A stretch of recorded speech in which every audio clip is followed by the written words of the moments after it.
No, you don't have a right to marriage, and you don't have a right to parenthood, and you don't have a right to choose. Children have a right to life, and they have a right to their mother and father. When you use something not according to its design, things go wrong. What you believe has real life consequences, not just for yourself. It's not all about you. It's actually about the people around you. It's about your legacy, about your children. Well, hey, Live Free Nation. Before we jump into the episode, this podcast is recorded right here at Lake Point Church in Dallas, Texas. But the Live Free Nation is spread all over the country and all around the world. So if you've been watching and thinking, man, I wish I could be part of something like this, we want to invite you to take a simple next step, and that is join us for church online. Every weekend, we stream our services live on YouTube, Facebook, and our church online platform. And it's more than just watching a service. There are live hosts in the chat, prayer teams ready to stand with you, and people all around the world worshiping together in real time. And so whether you're exploring the faith, coming back to church, or just looking for a place to start, church online is a great way to jump in and experience what God is doing here at Lake Point. We would love to see you in the chat this weekend. And now, enjoy the podcast. Well, hey, welcome back to another episode of the Live Free Podcast. My name is Carlos Erazo, and I am here today with Pastor Paul Cunningham. Come on, man. What's going on, bro? It is good to be back. Yeah. Where's Pastor Josh? Man, who knows where he's at this week? He's been a world traveler. No, I'm just messing. He is busy prepping for next year's sermon. So he usually takes the summer to do some praying and some prepping for next year. So he's right now praying over 2027 and what God's leading him to preach on, man. We're going to do a little prank on Pastor Josh. And we decided we were going to save it. Yes, we are. We are going to save that prank. I'm just saying, I'm gone a week. I'm gone a week, and I go to Israel. No, I did not. Everybody was commenting on that on social media. Bro, you should have let it linger a little bit, and then you would have been like, actually, just kidding. I know. Well, but you guys, you advertised that last week, so it's really no surprise. Whenever you get a chance to go to Israel, which I hope happens soon, and I hope I get to be a part of that experience because I want to share in the joy. We're gonna celebrate. We're gonna celebrate. It's gonna be a party. We'll maybe live broadcast from Israel that I'm there for proof and stuff like that. I'm gonna need a Israel tattoo on you. Oh, come on. For that trip. I think it can happen. Not on me, but definitely on you. Listen, I may talk you into it while we're there. Anyway, you can try. I'm gone for a week, and while I'm gone, apparently a new T-shirt is made in my honor. That's right. And, about joking about me going to Israel and how I have not been yet. It's a serious T-shirt. But seriously, though, when Amy and I were posting available pictures. where all T-shirts are sold on our merch shop, that's a joke. It's not there. It is not. I'll but be ready to hand make a lot of those. Let us know in the comment section if you want that shirt as a part of our merch. Someday, right. Actually, we should remix it. Someday, Paul will go to Israel. Yeah, that's right. Okay. That's right. But anyways, before I even saw that video, by the way, when the podcast posted, like when we were posting pictures, we were in Quebec, Canada. People were literally just like on social media with sending a message, "No Israel?" And I was like, "Bro, like, come on." So they beat you to it on that. But anyways, I'm gone for a week, and all that happens. And then, by the way, I'm gone for a week, and you go to the capital. You go to DC and actually go to the capital. That was not on my bingo card this year. Oh man, tell us about it, man. How did you get there? What was that about? Literally a couple of days ago. So our friend Frank Turek extended the invitation and had the opportunity to go to Washington, D.C. to the Capitol. Yeah. And we spent an evening with Speaker Mike Johnson, which was phenomenal. No way. And we had a little bit of a spiritual heritage tour in the Capitol. Honestly, it was really cool to see how faith is woven into the art of the Capitol and also the architecture and the history. There's a lot that I could share with you, Paul. You've been there, right? I have been. Okay, I've been to Israel.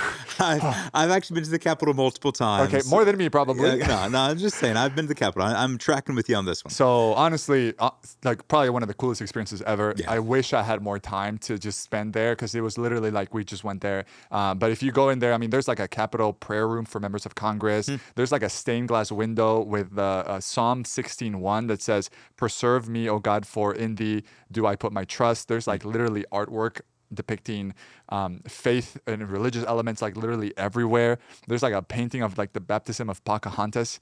And so honestly, like so much history.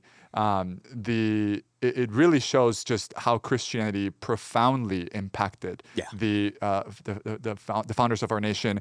And I want to show you my favorite actually. So Trinity, if you can pull up that photo. This right here is a photo of the House chamber. And if you are familiar with this place, like I was before, you've probably seen the presidential address, State of the Union. This is where it happened. The photo makes it seem like this is a very big room, but it's actually quite small. Yeah, really small. Lots of history. This is where the representatives meet to pass on, to debate laws, to vote on legislation. Basically, like these decisions are made in that room. Again, lots of history there. What I found fascinating is if you go to the next photo, above the speaker's chair, not that one, actually, the one with the American flag, above the speaker's chair, if you pay attention, right above the American flag, for whatever reason, this doesn't make the TV whenever this is aired, but I don't know why. We probably need to change that. Find a way. It says, "In God We Trust." Big letters right above the American flag. Again, this just means right above the American flag, man, we are one nation under God. Every law passed by the House begins its journey in a room where the words "In God We Trust" are just, big right there, bold in your face. Which means, again, government leaders are accountable to a higher, more authority. Now, in that room as well, one more thing, around the room, there are portraits of different lawgivers in history. So let me show you one. This is like what it looks. These are like little circles around the room. What a beard. I do not know. I try to recognize some of the names. Honestly, I wasn't aware of some of these. This is like Justinian, Hammurabi, etc. And every single one of these faces and portraits are looking towards the side, except for one. In the middle, right in front of where the speaker is, if right across, there is one photo, and the lawgiver in that photo is this one. You can see it is Moses. He's the only one that's not looking to the side. He's looking to the front. And here's the point. He's the one that gave us the law of God. Yeah. God's law is above every other human law, and that's the point. Dude, bro, that's so cool. I'm so glad you had that experience, man. That's killer. It was amazing. Honestly, again, I wish I had more time. Like there's so much there, but very grateful for it. So good, man. Well, good to be back with you, man. Glad to be here with you. Hey, bro, week 2 of At the Movies. Come on, dude. Come it's on. the best series. Did you like the movie? Oh man, it's so good. It's so good. Like I love At the Movies. We're getting to hear stories of people. Like we actually heard one at All Staff this week talking about how literally sometimes this will be the series that they would not come to church for any other reason. People who were far from God, but then they come and they hear the gospel explained in a simple way they can understand, and they find new life in Christ. Man, it's one of my favorites. We had 170 plus students get baptized. Oh. So good, man. Big celebration. Here's a quick story, not from this weekend, but of a family I met literally like a couple weeks before. Trini, if you got that photo, this right here is Anthony and Eunice, and they're a beautiful family. So, and they were telling me that they lived in Illinois. At some point, they stumbled upon Lake Point Church online and Live Free. They started to tune in regularly, and at some point, they were like, "Man, whatever this church has, we want it. We need it in our family." And so they decided to come visit on an Easter, and then they just felt the conviction. We believe God is calling us to move our family, to sell our home, to come over here. They literally drove to Dallas. This is literally a photo after they got baptized. They're now plugged in. They're going to look for a rooted group, and Lake Point is now their home. Dude, that's amazing. Welcome home. Welcome home. Bro, that's amazing. That is so amazing. Hey, if you are ever in the DFW area and you're a part of the Live Free Nation, coming out, we'd love to say hi. Yeah, man. We get to, and who knows? God may call you to move here one day, man. Be careful. God may call, just be careful. Watch out. That's right. If you come visit, God might say, "Actually, I want you to move here." So, and if you do, man. we'd love to see you and on a regular. That'd be awesome. Also, if you're here visiting for the first time, we got a free gift for you. So come say hi. Find our first time guest tent. If we do a giveaway every single week, so if you're on YouTube or Spotify, comment hat. We would love to hook you up. We got these 2 hats as well. If you want some more merch, by the way, we're working on new merch. No way. Yes, absolutely. Including the Israel shirt? Would that be a part of it? Limited edition. If the people want it. Come on. And I want you to sign it for people. Hand sign all of them? If you want to find our merch, go to livefree.shop or text the word hat to 20411. Thank you for subscribing and liking all the things on YouTube, Spotify. It's fun to see that, man. Also, to download the Lake Point Church app, you can text the word app to 20411. That's where you'll find the daily Bible reading plan, amongst other things. Bro, we have a really unique episode today. Yes, we do. Honestly, I'm so excited. We have Katy Faust coming in as a guest. I think this is probably going to be one of the most interesting conversations literally we've ever had on this podcast. 100%. We're covering some things that we've covered before. So I think we are hitting gay marriage. We'll address IVF, which we addressed, I think, around a year ago, and some other things around that. But what Katy does so amazingly is she comes at it from angles that most people don't. So if you're already hearing the topics and you're thinking, "Oh, I've heard you guys address this before." Nope. I'm guessing you've never heard it addressed the way Katy does. That's so right. I really encourage you to tune into that conversation. Extremely valuable. Honestly, again, I think one of my personal favorites. So I'm so excited for it, this conversation. So here's what we're going to do. We're going to do this one real quick, and then we're going to jump into the conversation with Katy here in just a minute. But this weekend, obviously, week 2 of At the Movies. Great week, man. Facing fears, running towards the storm. By the grace of God, if you're a Christian, we are called to live not by fear, but by faith. Running towards whatever it is God has called us to run towards. So here's what we're going to do, Paul. When we're going to try to make this super practical. Yeah. If somebody is coming out of this weekend's message and, maybe still wrestling with some sort of fear, we're going to try to be helpful. What's one nugget that you're like, hey, this is what I want you to keep in mind as you wrestle with your fear that will help you in your walk with Jesus? You're going to share one nugget. I got a little something, and then we're going to jump into the conversation with Katy Faust. I love it. Before I share that nugget, though, I'm going to put you on the spot. Okay. Oh, my goodness. What's the fear you have? And I don't mean like a deep-seated, like, philosophical fear. I mean, like, just like, what's a superficial or random fear that you have? So or not deep, fears, just superficial? No, it can just be whatever. Like, Bro. Are you afraid of clowns or anything like that? I'm not afraid of clowns. Okay. Huh. Putting me on the spot here. I know, I am putting you on the spot. And, you're afraid of facing Messi if your team ever had to face Messi? I would not be afraid. I would be excited to face Messi. Yeah. I can share some of mine because apparently you're not afraid of anything. No, I didn't say that. I don't know if this is a fear. Go ahead. You share yours and then. I mean, for me, mine are pretty classic. It's like snakes, spiders, sharks. I mean, to me, the 3 S's for sure. Also, like for me, like have you seen a shark in real life? Yes, I have. Okay. For me though, like a random one. Actually, when we were in Canada, I had to deal with this fear. Oh, I should have thought about this and brought the video for you guys to watch. Could you see me holding on for dear life? It's a fail on my part. Anyways, so when it comes to heights, I'm not afraid of heights if I'm on like just natural land or something like that. So I'm a backpacker, I'm a hiker. I could stand on the edge of a 1,000-foot cliff and not feel nervous at all. But if it's anything man-made, I do not like it. It's like a fear of mine. Like I hate glass windowed elevators. So like where I can see out of the elevator when it's moving. Like I'm right now like cringing thinking about it. I can feel it welling up. Or when we went to Quebec, we tried some different things. My wife and I did. It was just she and I. So she had to try a multi-course meal where she didn't know what food was coming out, and that makes her nervous. She made me go ziplining over a waterfall that's taller than Niagara Falls. Okay. And so I had to walk up these stairs up the side of a cliff, like 487 stairs to it, which I was freaking out the whole time. And then I had to zipline, and we were up high. And were you afraid? Oh, are you kidding me? Oh yeah. So like if you actually, we have video of it. I'm like clinging on. She's like screaming, "I love you, baby." I'm not even like looking at her. I'm like just looking straight ahead. Yeah, no, it's a huge fear of mine. But you enjoyed it. I enjoyed surviving. You enjoyed it when it ended. when it ended, I was huge smile on my face when it was over. Yeah, well, I think I don't know if this is a fear, but this is definitely something that I'm like it gives me something. Like I feel EBGBs or just something. It's rats. I hate rats. Okay. Whenever I hate it, I absolutely hate it. Whenever we've had not in my current home, but in my previous home. It was an older home, and we had a rat once in a while, like somehow get inside.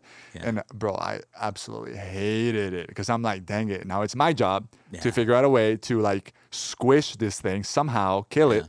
And then, I don't like it. I really don't like it. And by the way, for context, for people that didn't, we're not able to join us at the movies. The movie was Twisters. Yes. So we're talking about fear and facing that. You afraid of tornadoes or storms? I'm afraid of what they do to houses and people. Yeah. That's probably actually a decent thing to be afraid of. I wouldn't want you to see a tornado. I'm like, I'm going to move towards that thing. No, yeah. So that's the context. What do you got for? Well, and partly I was just interested as we were sharing it. It just dawned on me I'd never asked you these things. Good little ammo to know that you're afraid of rats. Oh boy! In case you ever pick on me too much about Israel. But no, I would never do such a thing. Oh boy! Okay. Anyways, no, but also something like we all have fears, like, and some of them are like superficial or small, but then also some of them are very serious. And partly I would just tell people, hey, fear is simply an emotion. It's an emotion that we feel. In fact, I would even say in some ways it can be a God-wired emotion, because if we never felt any fear, we would probably do some really stupid things. The issue becomes when the fear begins to control us and keep us from stepping into what God would have us to step into or to overcome. So in terms of a practical nugget to help people overcome it, I don't want to feel like I'm going against something that Pastor Josh said in his sermon, but in his sermon he said, face your fears. I'm going to amend it a little bit, because one thing I've said for a while, although not amend it, I think it's the same basic point. You're like, oh yeah, you waited till he was gone so you could disagree with him. Right. I knew that's what you were thinking, bro. No, actually not at all. But no. So here's what I would say is this, man, if you're in a situation where you're seriously afraid to face your fear, I actually amend that a little bit to say, hey, don't try to face your fears then. Make your fears face your God. So let me say that one more time. Yeah. If you're really scared of something, you just can't overcome it, then stop trying to face your fears and instead make your fears face your God. And here's what I mean by it. If you look in Scripture, so many of the places where it says, do not be afraid, Isaiah 41:10 or Psalm 23, what you'll see as a common theme is, do not be afraid, for I am with you. For I am with you. So the idea that God is saying, hey, don't be afraid of this thing, is usually, by the way, something that they had a reason to be afraid of. That's right. So like, even when you think about it, anytime you tell someone don't be afraid, it's because there is something they should be afraid of. That's right. And so he's telling them, hey, in a sense, you're in a situation where it would be natural to feel fear, but don't feel fear because I am with you. And so the way you can overcome it is not to try to face your fears, but to make your fears face your God, because whatever fear you're facing actually might be bigger than you. Yeah. It actually might be something that you cannot overcome on your own. Yeah. But God is bigger than anything that you'd be possibly facing. Great. And so to even kind of put this on as an illustration or an analogy for how I like to think of this sometimes is, when we were growing up, I don't know if you did this, but, if any time you were kind of feuding or going back and forth with a kid or something, and they'd like, oh, I'll beat you up. What you would then begin doing, at least where I grew up, is you would begin appealing like, well, my brother can beat you up, or my brother can beat your brother up. Because if I said, I'll beat you up, you'd be like, well, my brother will beat you up. And I'm like, well, my brother will beat your brother said that? up. Yeah, just go back and forth. Find your own fights, bro. Yeah, well, what was fun is my dad was a pastor, so it's like, well, my dad will beat your dad up, and I'll be like, well, my dad will send your dad to hell. Oh, wow. That's not true theologically, by the way. It's just when you're a pastor's kid, that was the trump card that would then send the kid home crying, and get me in punishments. Anyways, but the point is, what would I do then in that moment? I feel so bad now saying that out loud. That's very interesting. I never heard that before. That I did that as a kid. It's, again, a pastor's kid thing. Point is, in that moment, even if I felt like I couldn't overcome the person in front of me, I appealed to someone who was stronger than them. That's great. The whole idea here is that anything you're afraid of, any situation which you're facing some fears or hesitations, remember that whatever you're facing is no match for your God. So instead of focusing on your fear, put your focus on your God, and then make your fear face your God. That'd be the one nugget I'd say. That's really good. Let me add to that, because this is kind of what I had of how to do that. Because here's what I've done, and this is extremely practical. Anytime that I'm wrestling with a fear, because you said, Paul, everybody has fears. Yeah. Another thing is for you to honestly either be paralyzed by a fear, or there's a point where like it becomes an anxiety that's just like a never ending, you're constantly thinking about something, and then you're like, it's kind of like it possesses you in some ways. And so here's what I have done, and this is what has been helpful to me.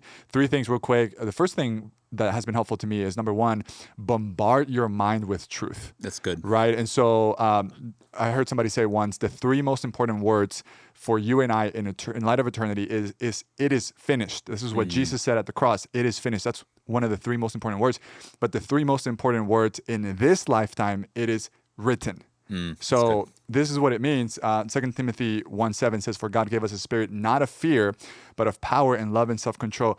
What I've done and what I do honestly on a regular basis is whenever I'm going through something, and if something is causing me anxiety or there is a fear inside of me, the way you combat a lie is with truth. And so I want to bombard my mind. God did not give me a spirit of fear, but of power, love, and self-control. I want to bombard my mind. Psalm 23, the Lord is my shepherd. And I'm literally preaching the gospel to my mind, because this is what literally happens by default with literally like the world.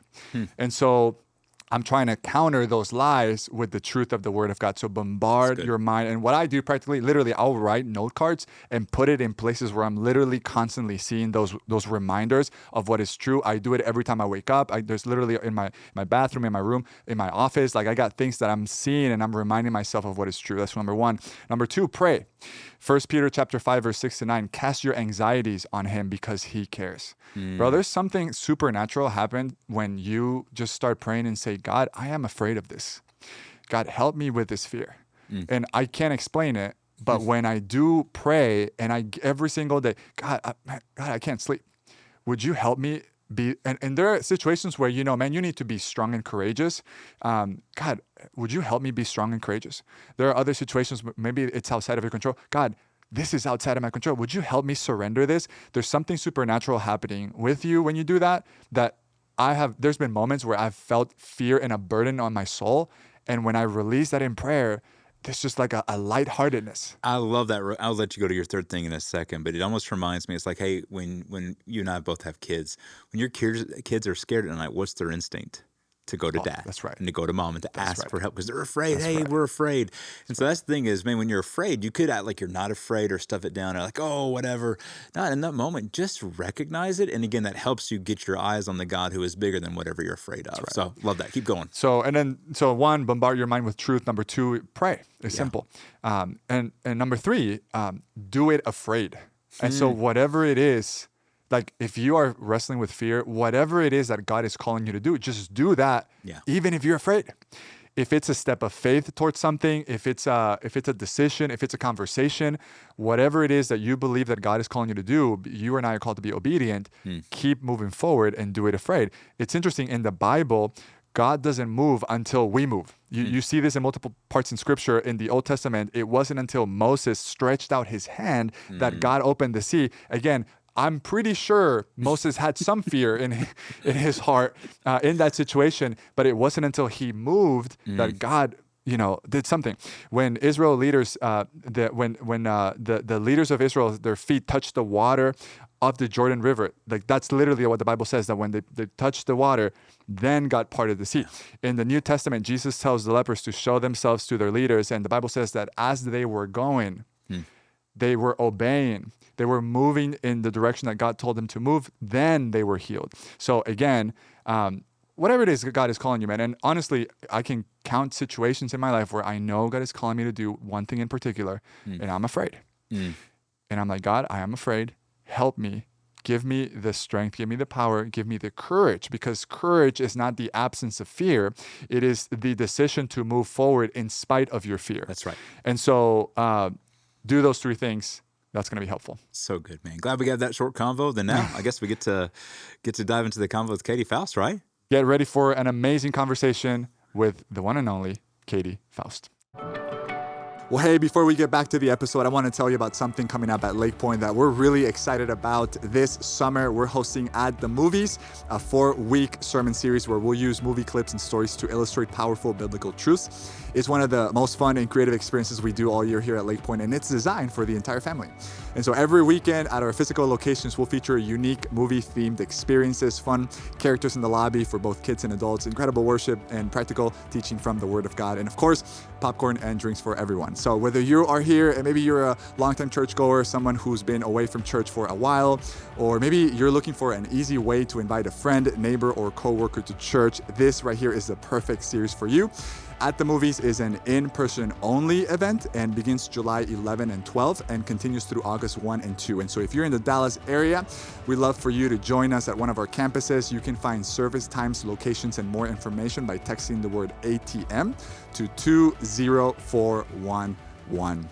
Now, let's get back to the conversation.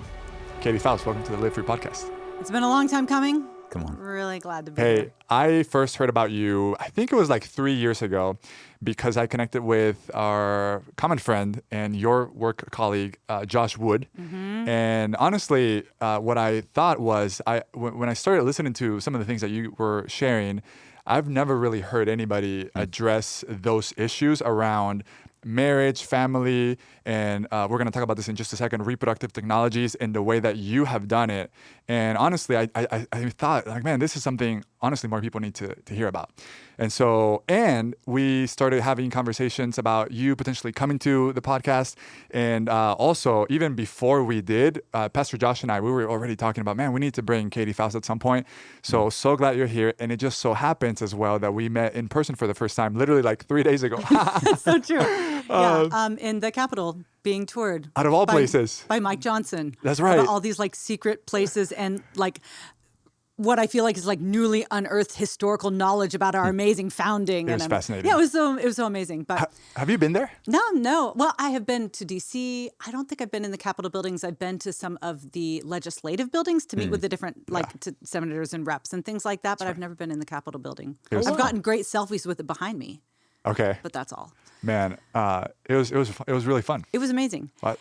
And I want to say I'm really glad to be here because I am a fan of courage. And I appreciate Pastor Josh, or PJ, as some people like to call him, apparently. That's right. And I want more pastors to be bold. I want them to be clear. And I'll tell you what, like with all of the like smoke machines and jazz hands that a lot of people are adding to that. I mean, I say this as, someone who was a pastor's wife for almost 30 years.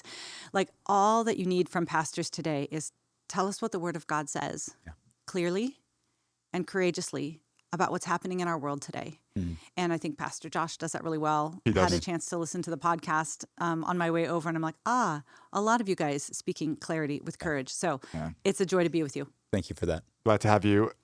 Hey, for people that might not know you yet, and they will, and let me just give you a quick little overview, and I want to give you a chance to also explain what that is. You are the founder and president of Them Before Us, which is a nonprofit organization that focuses on the right of children to have a mother and a father, and then how that affects policies around marriage, family, divorce, surrogacy, IVF, and more. Can you explain what that is and what that means? Yeah.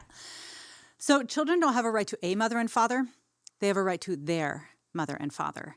And just like we understand that children have a right to life, children also have a right to be known and loved by the two people responsible for their existence.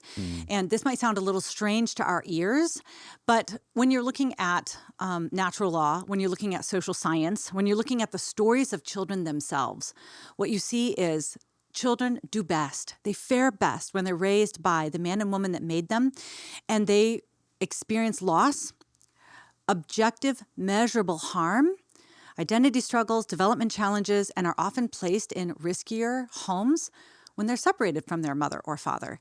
So what we do at Them Before Us is we defend that fundamental natural right children have to their mom and dad. And when you do that, it serves as a bit of a cheat sheet. You can lay that template over the top of any question of marriage or family and come out with the right policy decision and right personal decision. It always results in the defense of children. It always results in having their needs met. And it always requires that adults sacrifice. It always is going to cost adults something. And I often will say in interviews, give me enough time and I will piss you off too. Because this world where children have a right to life and a right to their mother and father means no adult gets a pass. Every adult, single, married, gay, straight, fertile, and infertile, at some point will have to say, who's going to do the hard thing? Is it going to be us, the adults, or is it going to be the kid?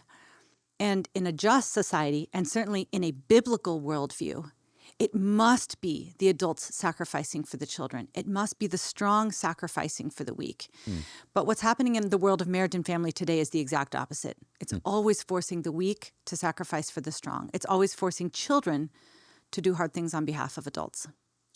So we're going to talk about this right now in just a second. And honestly, we're going to get really practical because we're going to start with gay marriage.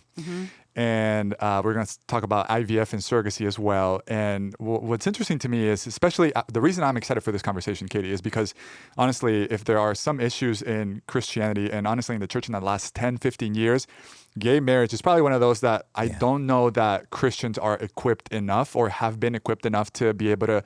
The Bible says in 1 Peter 3:15, be ready to make a defense for what you believe. Somebody at some point will ask you, hey, why do you believe what you believe? Why do you stand for this or that? And we have a responsibility to be ready to defend what we believe. And so this is probably one of those topics, gay marriage and homosexuality and what that looks like for us in our culture, in our nation, that I just genuinely don't think most Christian perhaps really know how to. We know what the Bible says, but when it comes to hanging out with family or friends or people that are genuinely curious and they probably disagree with us, we are just not ready for it. And so what I want to do in this conversation is I want to tackle every emotionally compelling argument that gets thrown at Christians all the time regarding gay marriage, and then we'll transition to talk about IVF and surrogacy. One quick disclaimer as well. There is no chance we're going to be able to cover every single thing regarding those conversations. This is such a huge conversation. At some point, likely, we might even do like a deeper dive. And so, in fact, if somebody's joining right now and they're like, man, what about this thing? And what about this other question? Let us know in the comment section. If you go on YouTube or Spotify, drop it in the comments. And we're actually going to use that information to figure out, okay, this is what we need to do a deep dive in for the following episodes. Because obviously, there's so much in this conversation. And, you know, we only have so much time for this time. So, let's start with gay marriage. Chad G+C, how are you, man? I'm doing good. You doing good? Were you earlier going to make a joke about if I'd been to the Capitol building? Yes, I saw was. It on your face. I was about to say it. I just see him. They have an ongoing joke with me if I've been to Israel. You know what I was going to say? I have not. You know what I was going to say? I was going to say, because we were in D.C. Yeah. I was going to say, Chad G+C, have you been to D.C.? I have been to D.C. Okay. I used to live in the D.C. area. Thank you. Okay. Thank you. Wow. So I've been to the Capitol multiple times. Oh, more than me. More. Wow. Yes. More than, that makes me feel so good that I've been to a place more than him. He's Mr. Worldwide. He's been pretty much everywhere. Not true. Him and Pitbull. And that was for you. Thank you. Only I got it. But no, I'm sorry. I could see it on his face, and he just, I had to bring it back for you. Let me talk about gay marriage for a second. Please do. Okay. So in 2015, the law was changed so that every state required now, after 2015, to recognize same-sex marriage. So this is what this means. From a legal perspective, the definition of marriage was changed.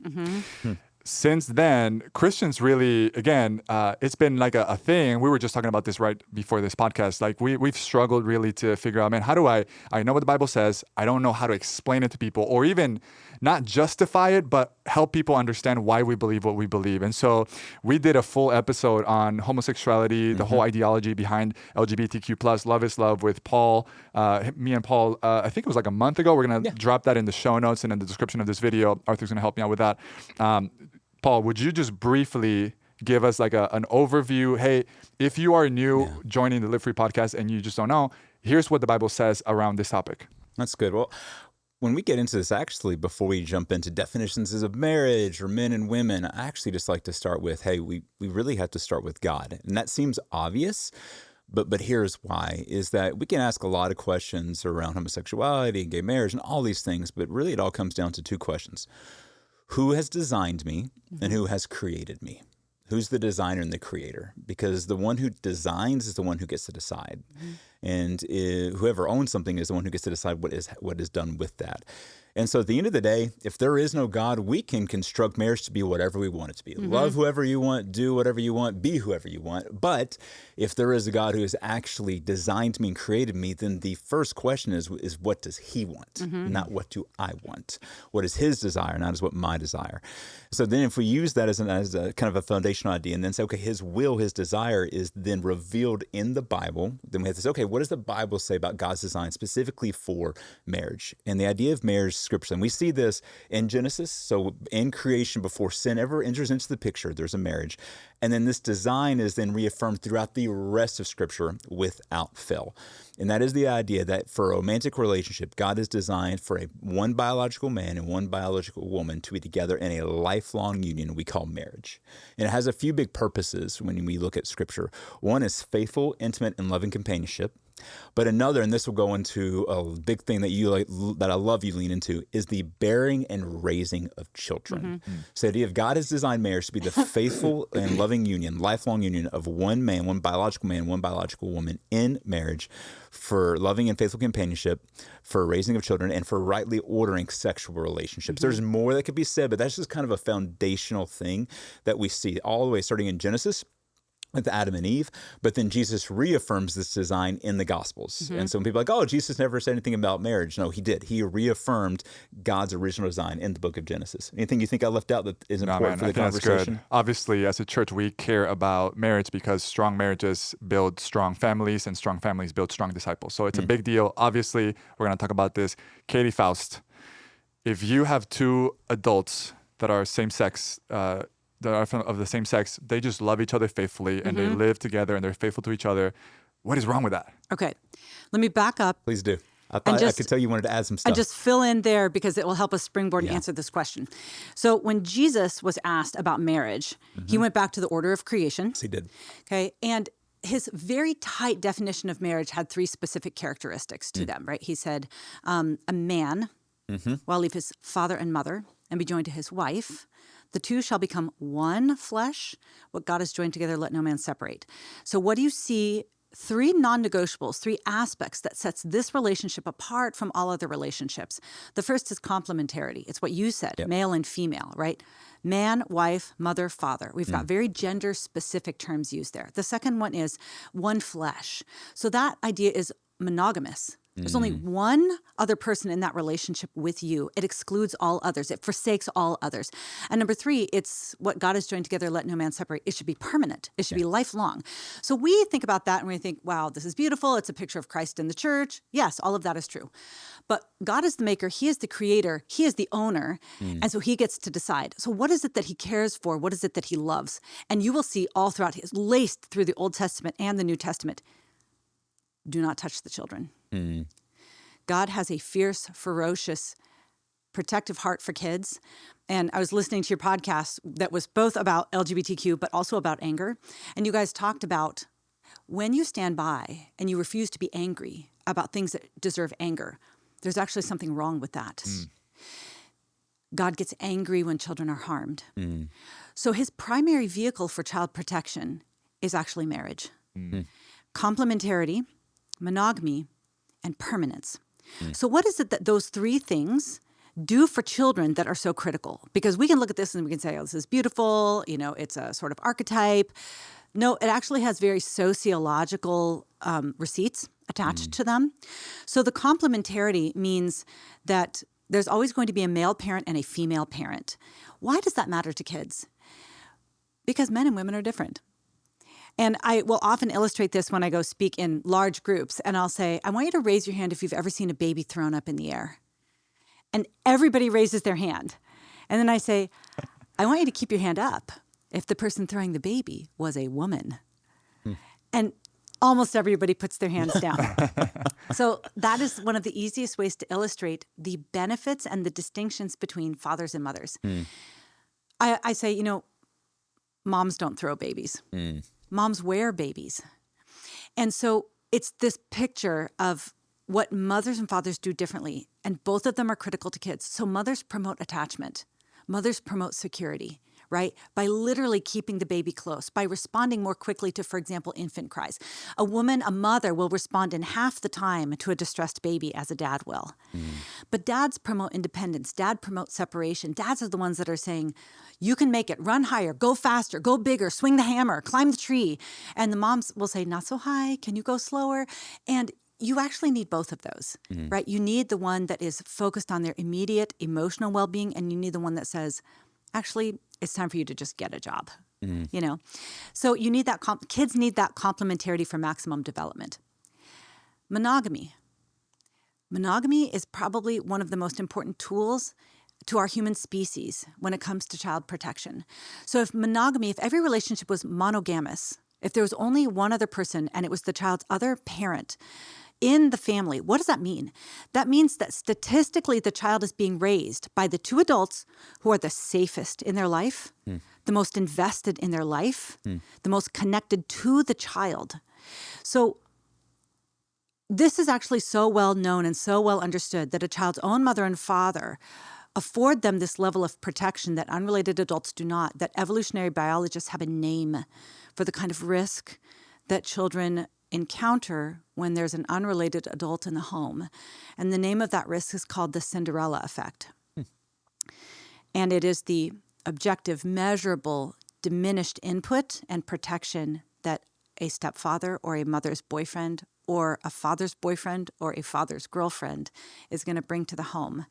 That's not to say that all step-parents are abusive or anything like that. We have heroic step-parents that are doing what they can to fill the gap left by a negligent biological parent.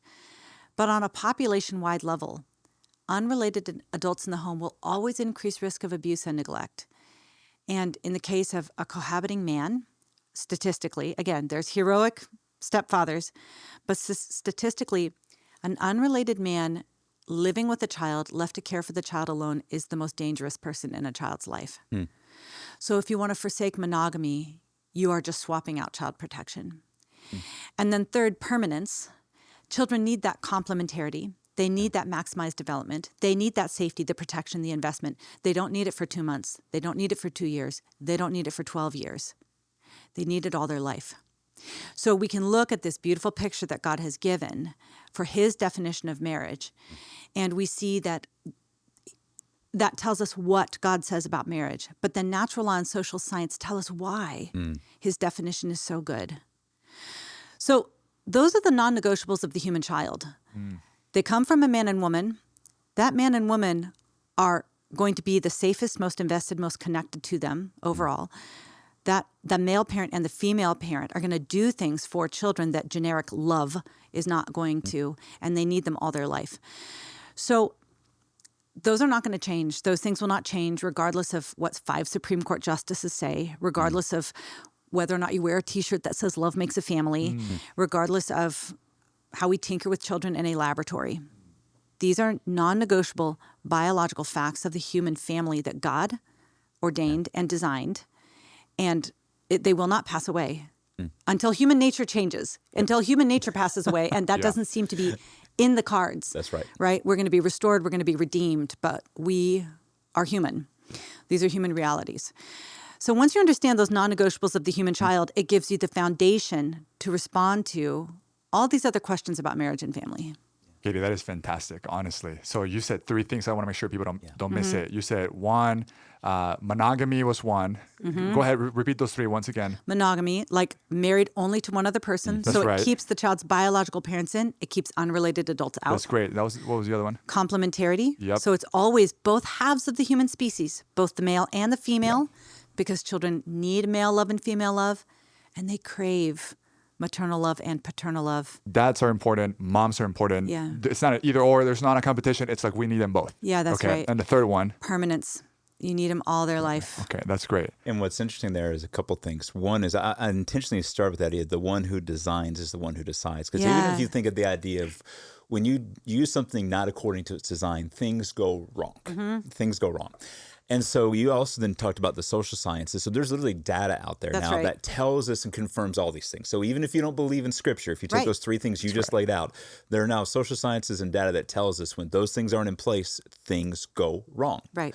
And it's because we're not using things according to God's design. When that happens, society is not going to flourish, and individual couples and people's lives are not going to flourish. So I just want to connect those dots for people. That's why we really wanted to start with the idea of it's God's design, and when you don't do it according to God's design, things can go wrong. Okay, so let me help some people here. Yeah, Katy, but you're talking about children. Honestly, I just want to know, like, I just see my best friend who's a man is in love with another man, and they just want to be together because they're happy.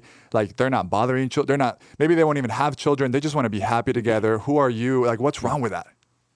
So I started writing about the importance of mothers and fathers in 2012 when my state, Washington State, started to consider gay marriage. This was right after President Obama evolved on the topic of marriage. He went from being a supporter of traditional marriage to supporting gay marriage. He had just secured his 2nd reelection. And what I heard everybody say is, kids don't need moms and dads. They just need to be safe and love makes a family. And I had been working with kids. My husband and I have been in ministry together since we were like 19 in college. And at that point, 20 years of youth ministry, junior high ministry, senior. I had been the assistant director of the largest Chinese adoption agency in the world. Like, I had a lot of close contact with kids. And this idea that kids don't need their mom and dad was just, it incensed me because, I mean, like you guys, I'm sure I had been in these rooms with kids at the junior high lock-in at 3 a.m. when everyone's asleep and that one kid wants to stay up and they're crying. And what are they talking about? Where's my father? Where's my mother? Why did she leave? Why did she move 3 states away? It creates what we call a primal wound when a child is rejected by their mom or dad. And thank God, we can work to redeem that through adoption or other people stepping in. But what was happening in the world of gay marriage was normalizing the absence of a child's mother or father in the name of progress. Not a child losing their mother or father to tragedy or death, but actually saying it's good. It's good that they don't have their mother and father. So this actually was one of the main vectors, one of the main arguments for legalizing gay marriage. And sure, there was some of this libertarian, like, just stay out of my bedroom kind of stuff. But the truth is that in 2015, I submitted an amicus brief to the Supreme Court in the Obergefell decision alongside a woman that had been raised by two mothers. Explain what that is for somebody that doesn't know. It's a friend of the court brief. It's something that anybody can submit. Somebody saying, I have something that the court should probably know about the case that they are considering. And so my mom is in a relationship with her partner. They've been together since I was 10. My parents divorced. So I'm not a fatherless girl with two mothers. I'm just a woman who loves her mother and her mother's partner. But I've been kind of in this LGBT world almost all of my life. So I co-authored a brief with a woman who had exclusively been raised by two mothers. And we just filled it with the stories of 30 children that were raised by same-sex couples. Talking about how if you redefine marriage, you will redefine parenthood. If you make husbands and wives optional in marriage, mothers and fathers will become optional in parenting, and that is bad for children. Here's 30 children who have been raised by same-sex couples. Look at them. Look at their identity struggles. Look at how disconnected they are from their non-biological parent. Look at how there's so much instability in their life. Look at how they hunger for male attention or female attention. Look at the vulnerable places they've put themselves in to get the missing male attention or female attention that they desperately wanted. And so while there was a lot of narrative that this is just about adult decision, adult behavior, a lot of us were warning about the fact that redefining the institution of marriage will require freeing children from a connection to their own mother and father. And that has happened. So we've got 11 years of receipts for this. We have seen over the last 11 years how gay marriage has redefined parenthood, how children no longer have as much of a claim to their own mother and father, and in some states and countries, no claim at all to them. So even if some same-sex couples choose not to have children, the law, in the name of being constitutional. So what is it that Justice Kennedy said in his majority opinion in that Obergefell decision? He said same-sex couples, in the name of non-discrimination, need to be afforded the full constellation of benefits of marriage. One of those benefits is children. So it was always part of the plan to go directly from marriage to now we are going to redefine parenthood. So, which means that if you are in a same-sex relationship in a now quote-unquote gay marriage, you are entitled to children, is what you're saying?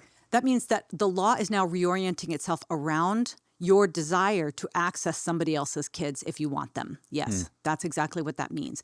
And even if a lot of same-sex couples choose not to have children, but the very existence of gay marriage means that the law had to reorient around an institution that was no longer procreative, but centered around adult validation.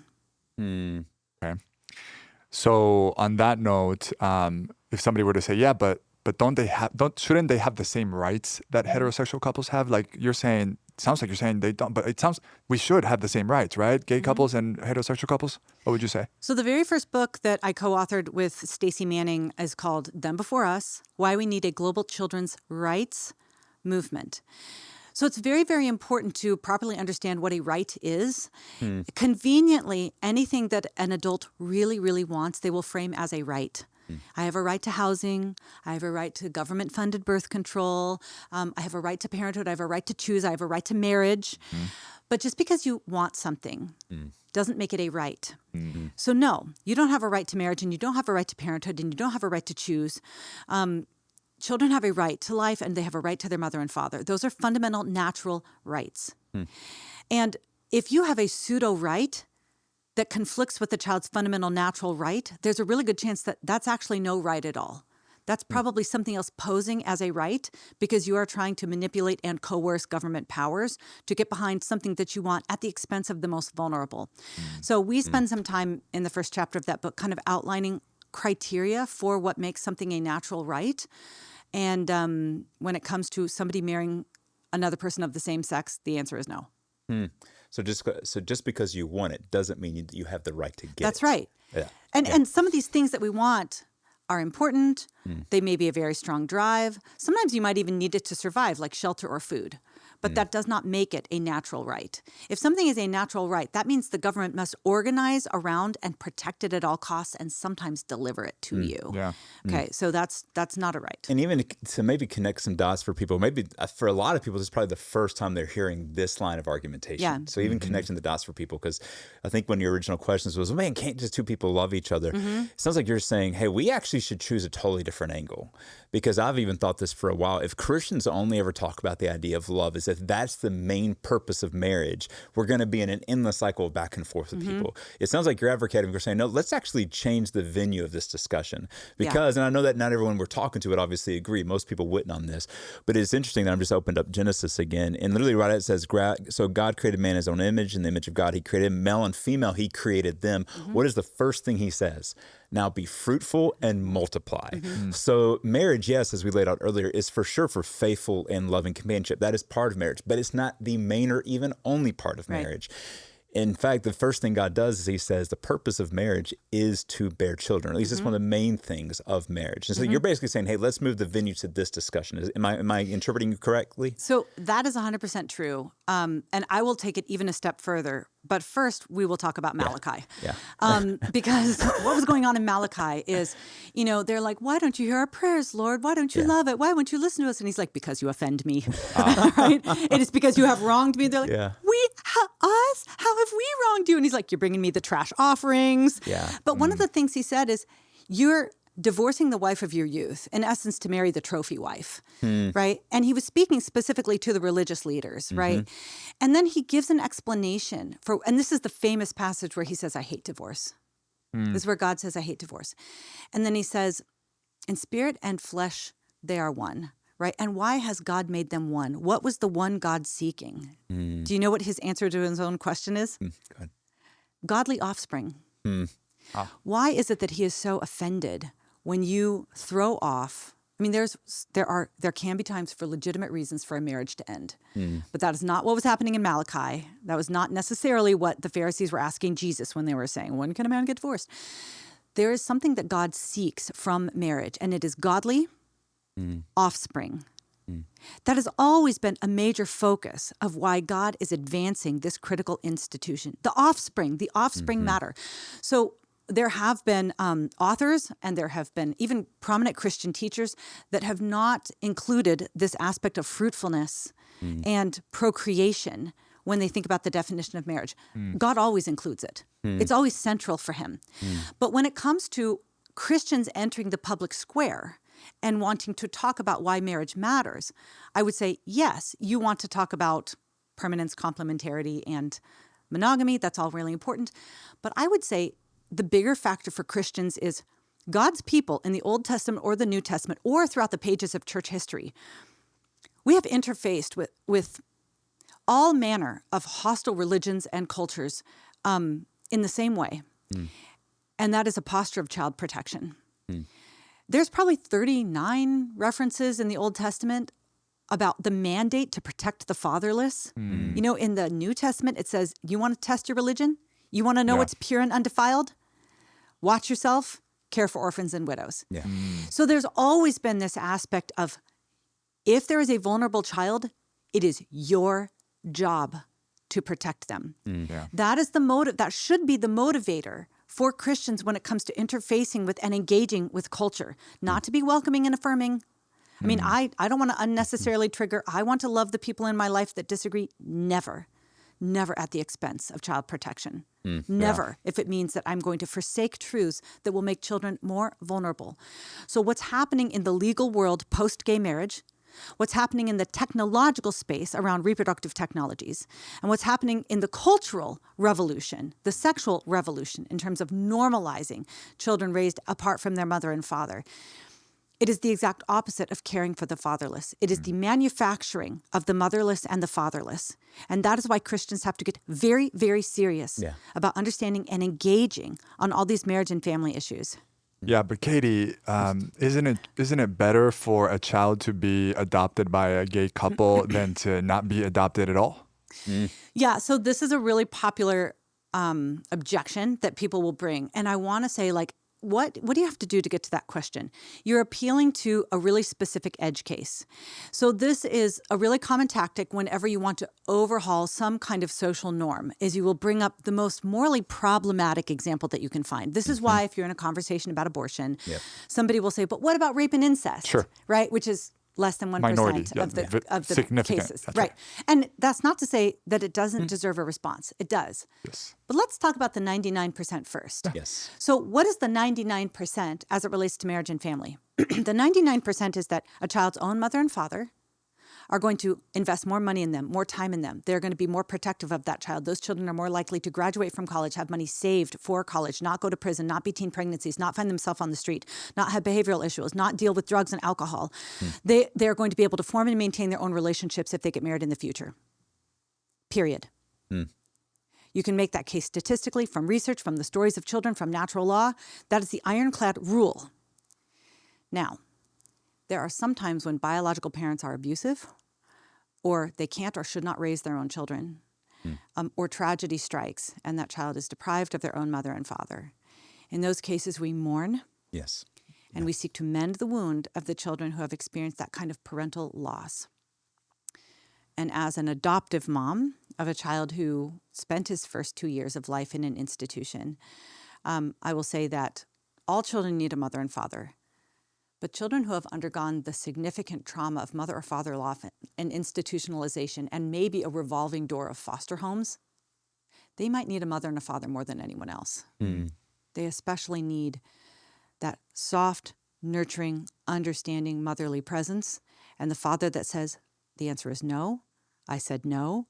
You can run into me and you can beat my chest as much as you want. The answer is still no. So even those kids that are in that challenging situation, the answer is not, we'll give them same-sex parents. The answer is more heterosexual couples that understand it is their duty to care for the vulnerable need to step in and adopt kids. There are years-long waiting lists for white drug-free infants when it comes to adopting. There's not enough heterosexual couples that want the sibling group, the older kid, the disabled child. So that's when I say that the world of children's rights insists that all adults do hard things. That's what I mean. Some of you out there that are listening have great marriages, no fertility problems, you're in strong relationships. Maybe the way that you, the strong, are going to sacrifice for the weak is being called to bring a child into your home that doesn't have parents. So once you say all that, is it better for a child to remain in an orphanage overseas, be in the foster care turn rather than placed with a same-sex couple? There might be times where a same-sex couple is a better fit for a child than a foster care situation. But those are decisions that need to be made individually by a social worker who's seeing the whole landscape. You know, I know a child who was deaf and was adopted by a single deaf mother.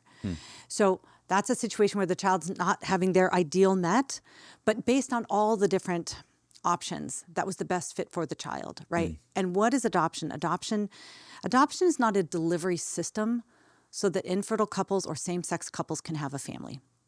Adoption is an institution centered around the best interest of the child. They are the client. If adoption happens properly, the child will always get what they need, but not every adult is going to get what they want. So even with adoption, we have to change the way we think about it. This is not about adults completing their family. This is about children's needs being met, and usually adults bearing what is often a lifelong burden. I did a little research about this, and I was actually kind of surprised. Some research actually shows that children that are adopted by same-sex couples do well. In light of that research, Katy, why oppose it? So you can be, I guarantee you won't be in a conversation with somebody talking about gay marriage and gay parenting until somebody's like, outcomes for children with same-sex parents. And up will pop a return from, I think, Cornell or Columbia that says 75 out of 79 studies show that children with gay parents fare no different or even better than kids raised by heterosexual parents. And they'll say, see, all kids need is love. So I looked at every single study there. I looked at all 75 of those studies and the other 4 as well. And what you see when you actually look at it is you can create an awful lot of trash studies really fast. And that's what it was. It was trash studies. So I often like to pose it this way. Whenever researchers are studying anything other than same-sex parenting, when they're doing studies on family structure, which we've been doing since the 60s, like right when no-fault divorce came on the scene, we really started to study what kind of configurations can we arrange this in? How do kids do? So we've got decades of family studies, family research under our belt. Whenever researchers are studying anything other than 2 men or 2 women raising a child, they all agree on 3 things. Number 1, complementarity matters. Mothers and fathers offer distinct and complementary benefits to children. Dads do things for kids that moms don't do. Moms do things for kids that dads don't do. The second thing they agree on is that biological parents advantage children, and unrelated adults put children at risk. Again, that is so airtight that the evolutionary biologists are like, open and shut. The third is that maternal or paternal loss harms children, whether through death, divorce, abandonment, or third-party reproduction. There's no scenario where a child loses their mother and father as a population and they fare just as well, even if they're adopted by loving heterosexual parents. So it's sort of the sociological miracle that you have 75 studies where children are always missing a biological parent, always raised by an unrelated adult, always deprived of maternal or paternal love, and have always suffered the trauma of mother or father loss. How do those kids fare no different? And the answer is all of those studies show significant bias.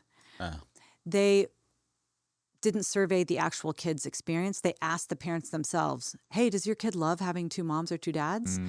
They recruited their samples, at an LGBTQ activity center or something, or a bookstore.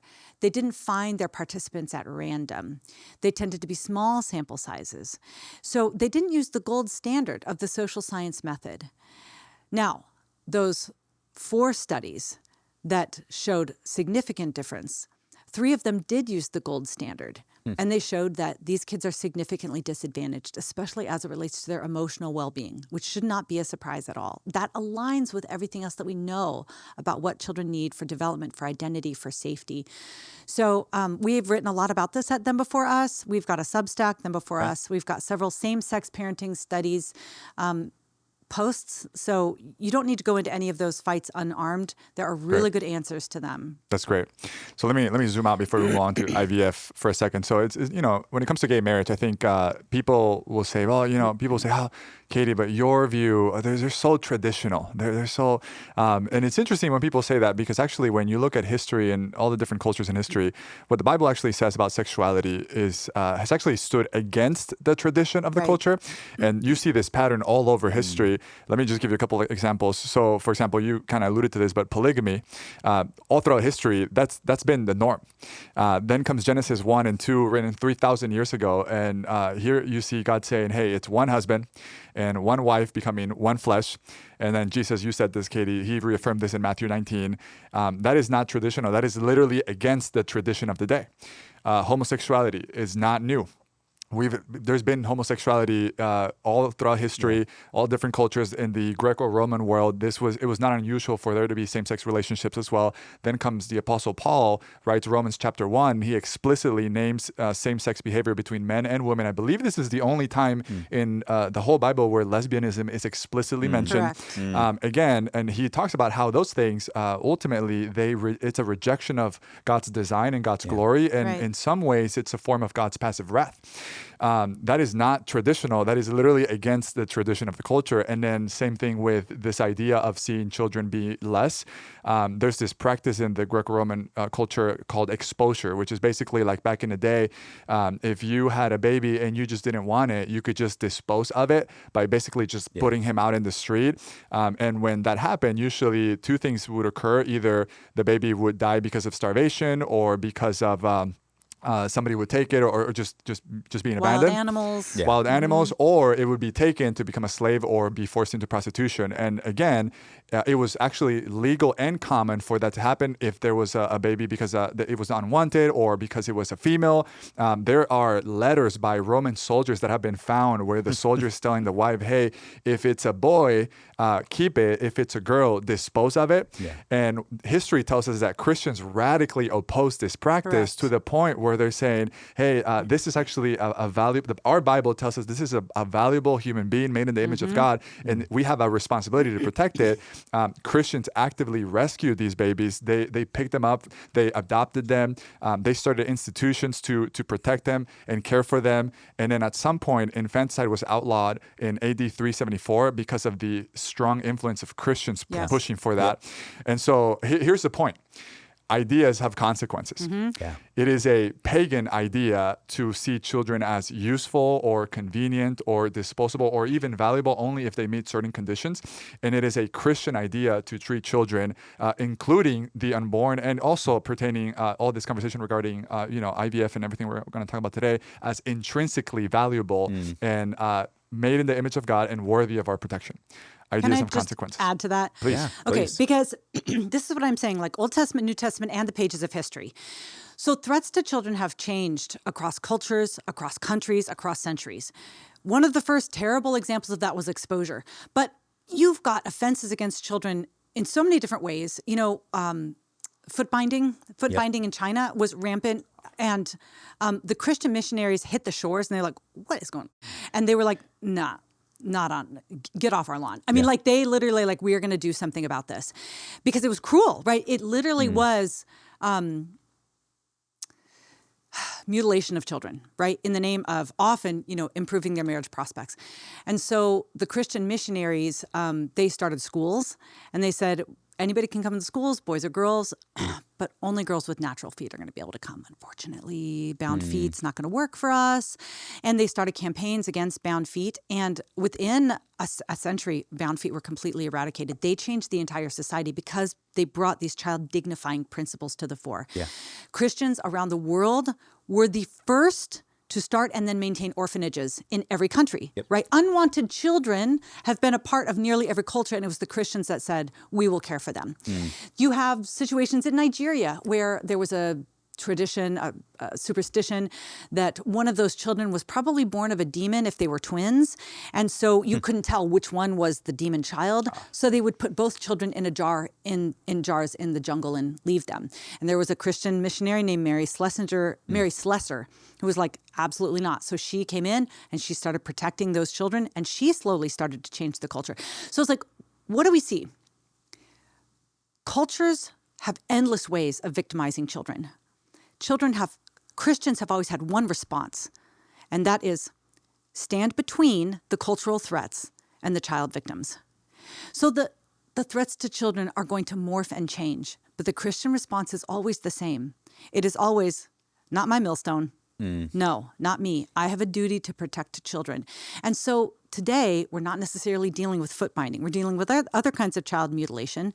We're not dealing with exposure in the same way, but we are dealing with, in many ways, the commodification of children in the world of reproductive technologies that we can talk about. Yeah. We're not talking necessarily about offloading our children to pay off our debt, but we are talking about freeing children up from their mother and father to be acquired by anybody and everybody with a valid contract. I mean, the threats change. The Christian response does not. Good.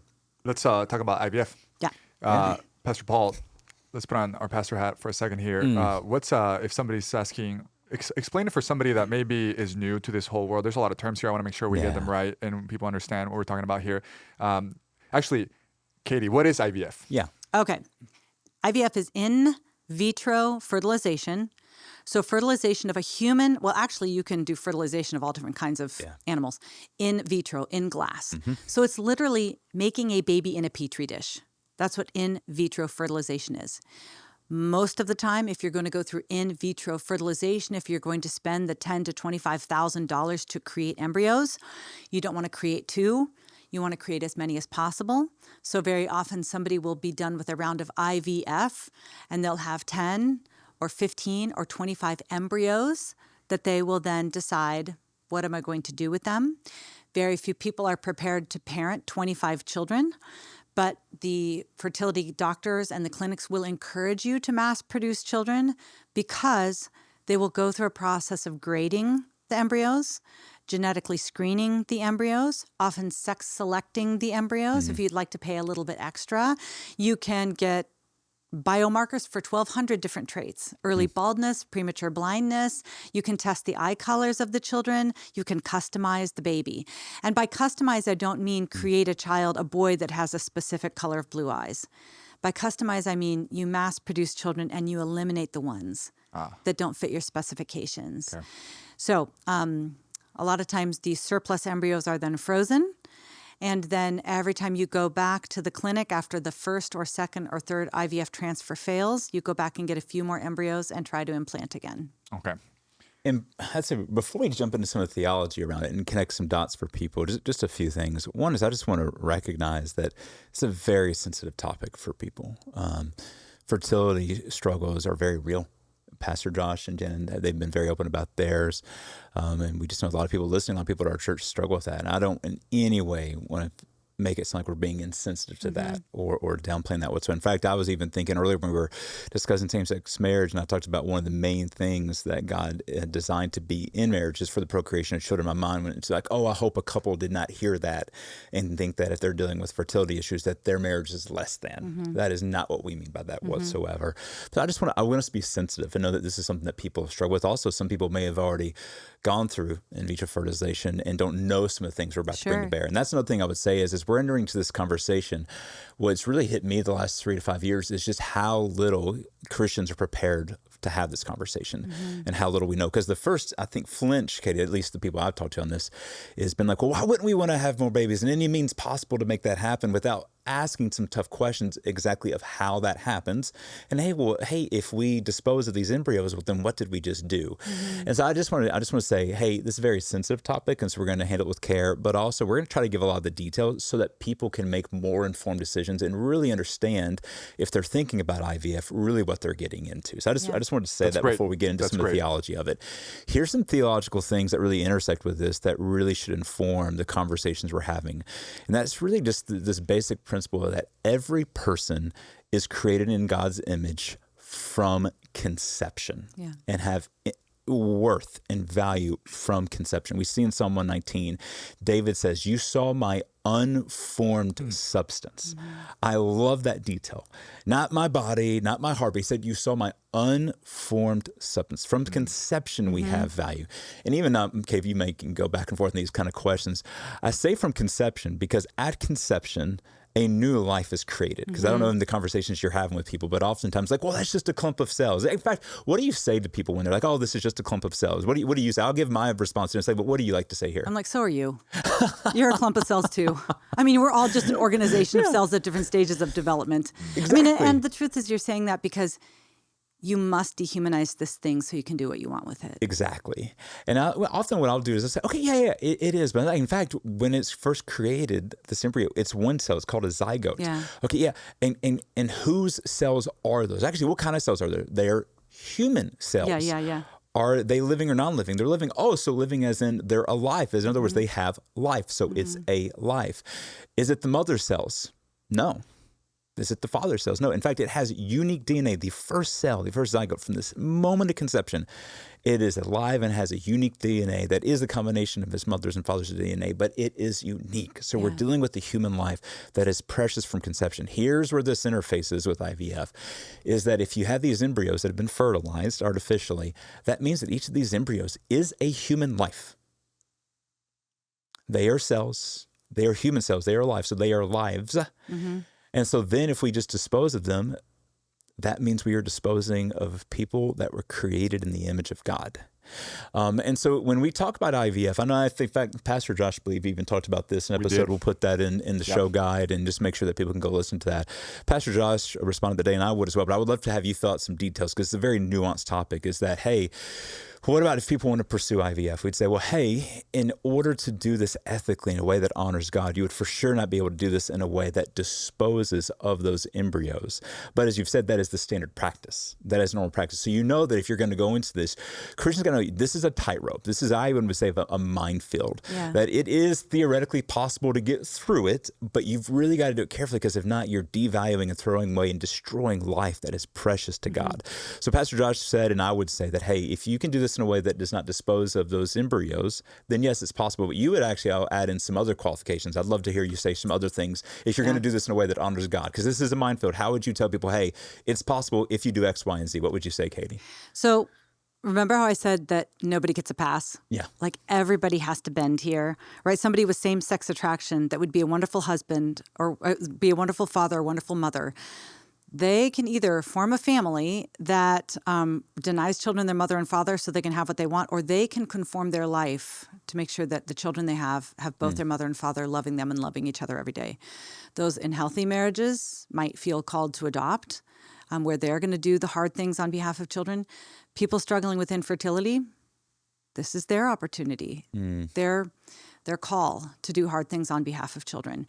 And that means that as you work through your struggles with infertility, you cannot victimize children in the process. And Big Fertility offers so many ways to victimize children. You know, it's not just the loss of life. Well, first, let's talk about the loss of life. So because couples are encouraged, and the people that have gone through IVF, they actually know what I'm talking about. Yeah. They know that they were encouraged at least to create multiple embryos. They know that they were probably pressured to grade their embryos. They know that at 75% of clinics, they will do genetic screening, right? 74% do sex selection. And so like these are menu options that are given to people who are desperate for a child. And I think that Big Fertility preys on that desperation, like really, really exploits, especially women who have this God-given desire to be a mother. Yes. And they'll just take you for all you're worth because of it. So the people that have gone through IVF, they know that, especially if they went in with pro-life convictions, a lot of them found themselves fighting their doctors to not discard embryos. Or they were told, well, this is not viable, so we have to discard it. And the truth is, viability is a very subjective term, right? So it is very hard to go into this honoring the imago Dei of children that are fertilized in vitro, fertilized in glass, because you're working against an industry that does not have the same priorities. Given all the gauntlet of really eugenics-like screening that these little lives have to go through, maybe 10% of them will even be transferred to the womb. Maybe 10%. The vast majority will be screened out of existence or frozen forever. We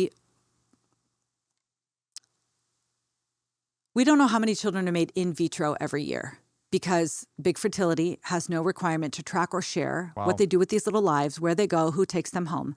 But our best estimate is only 2 to 3% of children created in a laboratory will be born alive. Only 2 to 3%. Wow. And every one of those children, we have about 100,000 children born in the United States through IVF. Every one of them is precious, have dignity, they're worthy of life. There's just a good chance they had 9 siblings that are never going to have the same chance. Wow. And those kids deserved protection too. They deserve to be cherished. They deserved a chance to just know the warmth of their own mother's womb. So if you are going to do IVF, it cannot be at the expense of children. No child can lose their right to life. That means no genetic screening. That means no sex selection. That means no selective reduction, which is what the doctor will encourage you to do if you have multiples. Or if a child doesn't look like they're developing properly, they will encourage you to abort at 12 to 20 weeks. It also means no freezing, because when kids go into a freezer, they very often don't come out. Maybe you think, well, we're going to go back for all of them. But then on your third pregnancy, because IVF is a high-risk pregnancy, you have a hysterectomy. And then what do? Or then you end up getting a divorce, and he doesn't want any more children, and you desperately want to have those babies. I mean, then before us, we get letters weekly, multiple times a week, of people saying, I have these 5 surplus embryos, or I have these 15 surplus embryos. What do I do? I'm just in agony over it. And the answer is there is no path forward that does not involve significant child loss here. There's something about manufacturing children in mass and keeping them in frozen orphanages that inherently puts them at risk. But that is not the only problem with IVF. About our best estimate is anywhere from 30,000 to maybe 60,000 children of those 100,000 that are born will also lose their mother or father in the process. So if, for example, you are infertile, and I say infertile because a lot of times doctors aren't even diagnosing infertility. They're not even doing the work to figure out what are the fertility challenges. They're just saying IVF pipeline, get you into the IVF pipeline. But a lot of times they'll say, well, your eggs aren't good. And sometimes they're not. So you need to use a donor egg. Well, what does that mean? That means you are going to commercially deny children a right to their own mother. That's what it means. So probably 30 to 60, a third to two-thirds of the children born through IVF every year will lose their mother or father or both in the process. And that's a violation of children's rights. And then children have a right to be born free, not bought and sold. And what are you doing when you when you purchase egg from a catalog or sperm from a catalog? What are you doing if you pay another woman to carry your child? Contractually, you are paying them to relinquish their parental rights for money. And in the adoption world, when I used to be in charge of compliance for our adoption agency, whenever money went from intended parents to birth parent to transfer custody of the child, that was not adoption. That was now trafficking. When you are paying adults to hand over their parental rights for money, that is baby buying. So unfortunately, big fertility gets a lot of mileage off of this idea that we have that this is just a way for our infertile sister to have the baby she desperately wants.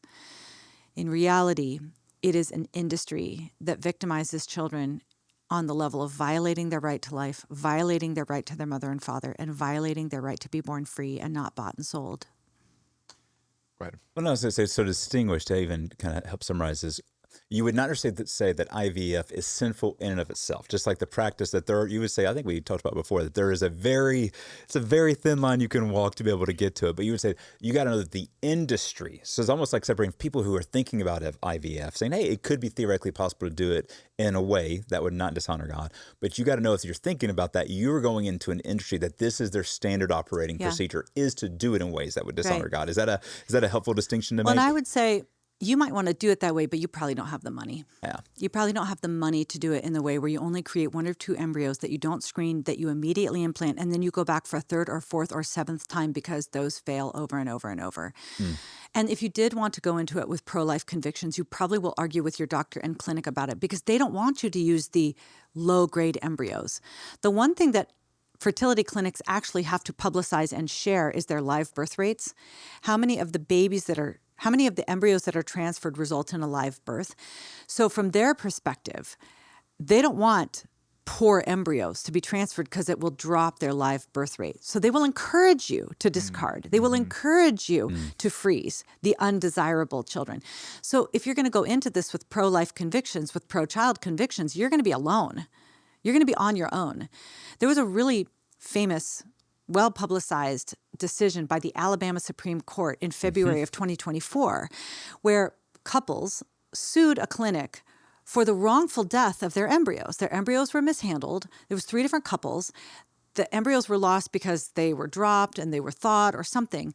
And they brought a wrongful death claim against the clinic as if their children had died, because their children had died. And the Alabama Supreme Court said, yes, you can sue a clinic for killing your children because they mishandled these frozen embryos.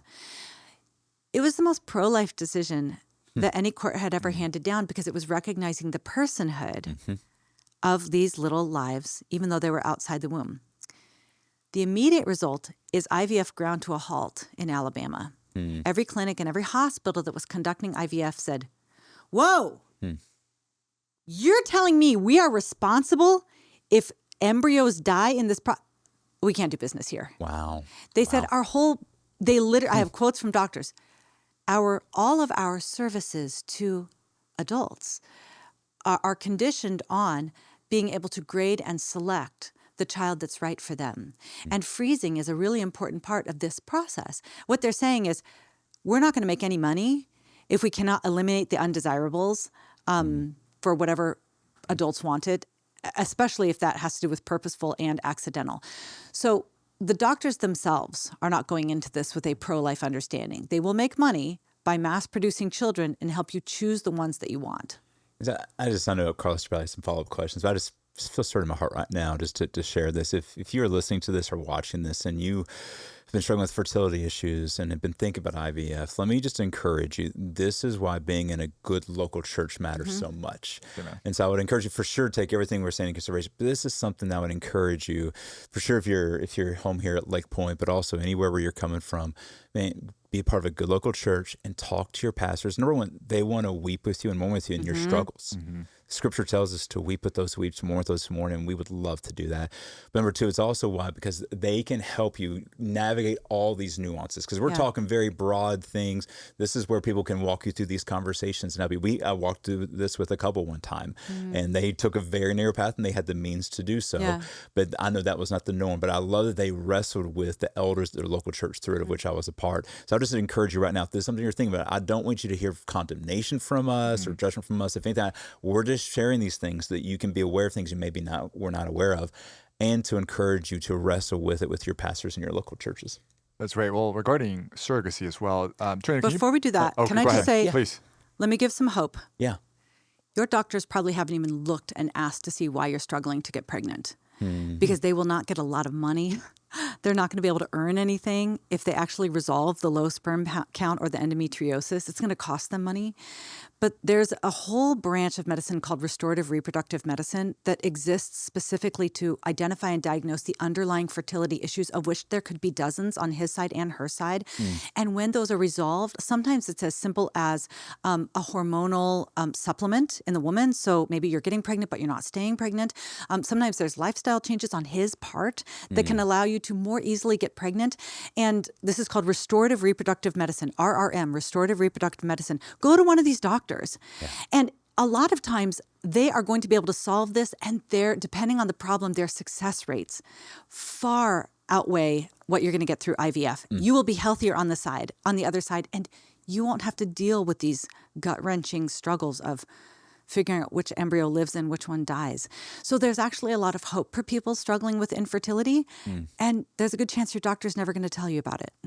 That's helpful. Katy, before we show this, explain the connection between surrogacy and IVF. Okay. If you are going to outsource the production of a baby, you need three things. You need sperm, egg, and womb.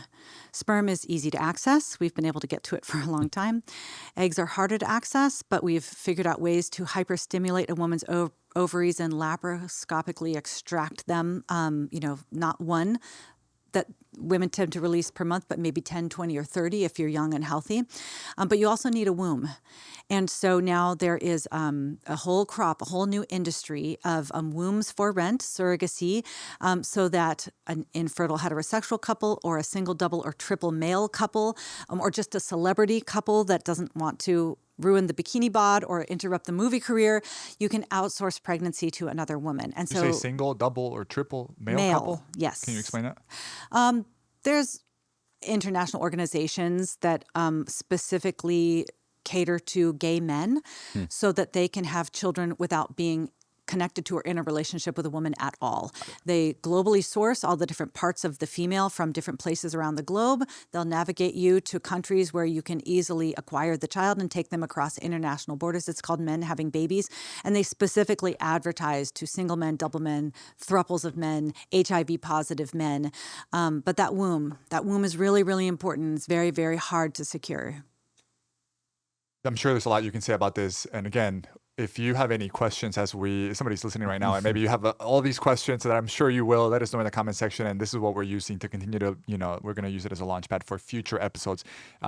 Explain why you are against that. I mean, again, if in regards to surrogacy, the carrion mother is actually giving an infertile couple the greatest gift imaginable. Katy, why would you oppose that? From the adult's perspective, surrogacy is awesome. The person that's selling her egg is going to be able to pay off her student loans. The military wife who's renting her womb is going to be able to cover some school fees while her husband is abroad. The intended parents love it for whatever reason, because maybe they don't have a womb, there's a man or two men. Maybe it's in a retired couple. Like we have an increased number of people that are significantly older, maybe even elderly, who are using surrogates to have children because their womb is no longer functional. Or maybe it is a pedophile who can't get an adopted child because there's too much screening, vetting, and fingerprinting, so they can access children through surrogacy. So the adults in these surrogacy arrangements tend to be very, very happy with the outcome. It is always an injustice to children, regardless of who takes the child home. And the reason is because what surrogacy does is it splices what God intended to be one woman, mother, into 3 purchasable and optional women.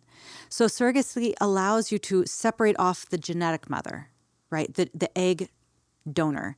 And if you want, you can go right now on your phone and you can look up egg donor catalog, and you can filter your child's genetic mother like you're shopping for a purse on Amazon, okay? But that genetic mother is so important to children because she gives kids half of their biological identity.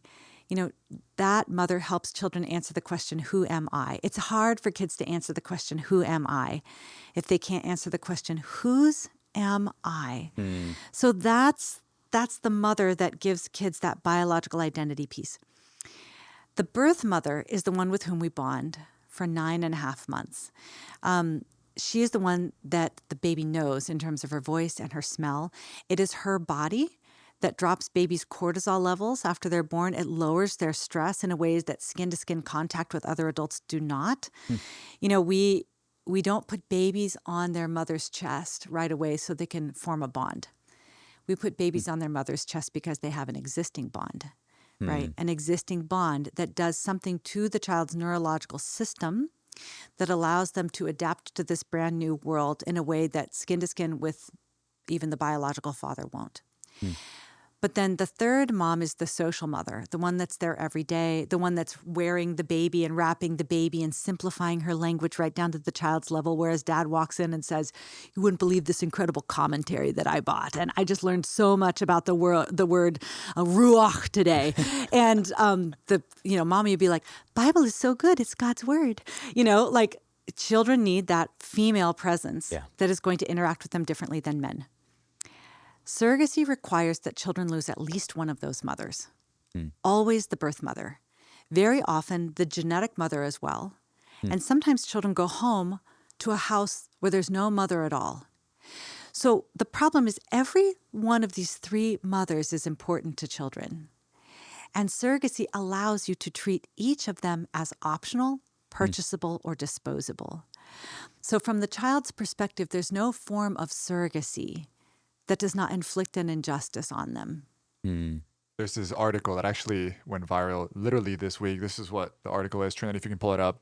It says couples sue surrogate who refused to abort their baby over a minor birth defect. And what happened is a Canadian same-sex couple is suing the surrogate who carried their now 2-year-old son after she refused their request to abort the pregnancy at 22 weeks upon learning of a minor heart defect and a cleft lip. What's your response to that, Katy? So it's so interesting because a lot of the times the way you pitch surrogacy is, well, I'm not the mother. I'm just the oven for somebody else's bun. But very interestingly, what we see is the oven tends to love the baby more than the people that paid for the dough. And you see it in this story. There was another story that I just posted this morning on Twitter of a Black woman in Florida who carried triplets for a single Chinese man. And he didn't come get the babies. So she's raising these 3 triplets with her husband and just loves them. Wow. And he's like, I'm going to get over there soon. I'll be there at some point. He sends a black car to collect them. And she's like, I don't know who these people are. You can have these babies. Wait a minute. You can't have these. And she's protective of these babies. And now she's fighting for custody of these babies. And the single Chinese father hasn't even stepped foot in the United States yet. So there's something about that bond that actually seems to deliver a level of protection that a contract doesn't. Strange. And if we think that the woman has a bond with the baby like that, even though she has dozens or hundreds of other relationships, how much of a bond does the baby have to her when the baby has no other relationships? You would think that the only person in the whole pantheon of our human experience that we are connected to by a literal cord would matter to us. And they do. they do in terms of outcomes for children, the long-term ability to bond and trust and attach, it's critical for kids, but we are treating it as disposable, as if two men who are contracting for a child, who probably have burned through dozens of embryos through that eugenic selection that we've already talked about, why do we presume that if they're paying 6 figures for a baby, they're not going to return a defective product? We're going to land the plane here with 2 videos that I want to react to. And then, Paul, I'm going to give you a little bit of time to just give final thoughts as we wrap this conversation. The first one, it's one that's going to be more of a, you know what, let's just watch it. Here's the first one. Trent, if you can play it, we're ready for it. Hey. Who do you want, Dada or Pop? Mama. No, Mama. Do you want Dada or Pop?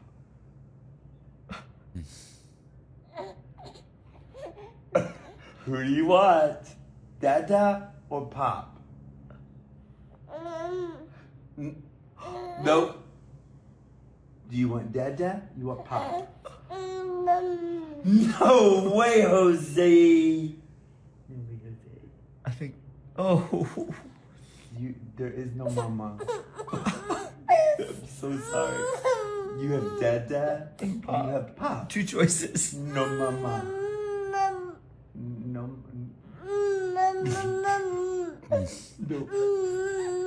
No Mama. Dada or Pop? But no. Well, of course, that's the video that broke the internet. I mean, everybody was sharing and looking at that. Yeah. And, there was such outrage because he's like, hey, it was just a funny video. And the baby doesn't speak English. The baby doesn't know what they're saying. But the reality is that why is it, and that's true. Yeah. But why is it that mama, some form of mama, is the word for mother in Chinese, in Hindi, in South Korean, in most of the Western languages, because it is the easiest sound for a baby to make. It's the same movement as what they're going to be doing when they're nursing. And so it makes sense that the first sounds that a baby make universally are attached to the first person that the child is connected to. So what this child was doing was actually so much more profound than understanding what English is, right? They were voicing that there is a primary person that I don't have. I have this innate instinctual response, and the person that's supposed to be connected to it is gone. The other thing that I notice about this video is the dad is doing what dads do. They're being playful, right? They're being they're much more tactile. What would a mom do in that situation? If a mom had said, who do you want, mama or dada? And he went, mama. What would a mom do? Oh, baby, baby, right? She would have pulled the baby really close. When I talk about how mothers are more intuitive, more emotionally connected, that's what I'm saying. That 5-month-old baby at that moment needed the person that would pull them in. They didn't need more tactile excitement, bouncing. They needed the connection. Dads can't turn that on. Maternal love is not a switch that somebody can flip and say, now I'm going to be a mom. You will act like a man to that child. It does not matter if you've got long hair or you're wearing an apron or you're more maternal, men are going to act like men around children. And that's good, as long as they have a mother that's going to act like women around children too, and that kid did not have it.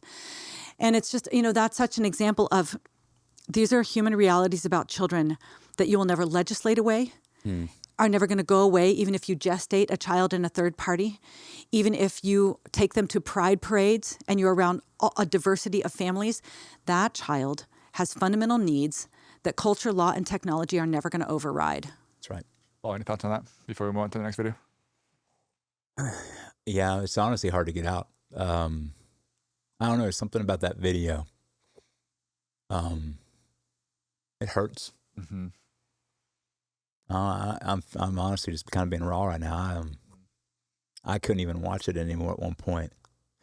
Just to double click something on you said, Katy, that I thought a lot that you've been sharing today. It's just come up multiple times. Of a lot of times in our culture, and it's funny how all these different issues are related. in our culture, in our society, there's such a resistance against the idea of complementarianism, against the idea that God has made us a male and female, and we are distinct. Yeah. We're both created in His image. We both have value and all those things, but we are different. And in our culture, in our society, it's like, no, we're interchangeable. We're the same. And we think when we say that, it's actually, and especially if men will think, oh, we're valuing women more now because we're saying, no, we're the exact same. When actually you're devaluing women. That's right. Because if I say that, hey, you and I are the exact same in every way, I'm basically saying there's nothing that you have to give to other people that I can't give to. Yeah. Yeah. When that is simply a lie from the pit of hell. That God has custom designed you to be able to give things to your husband and to your kids and to society and to the church that I will never be able to give as a man, and vice versa. So that's why complementarianism is not an ugly thing. It's a beautiful thing. And I think it's something, to your point, that we all feel at a gut level. So I think when you see something like that, to your point, that you said it so well, that basically you have robbed that child of ever being able to receive what only its mother was designed to give. It's a tragedy.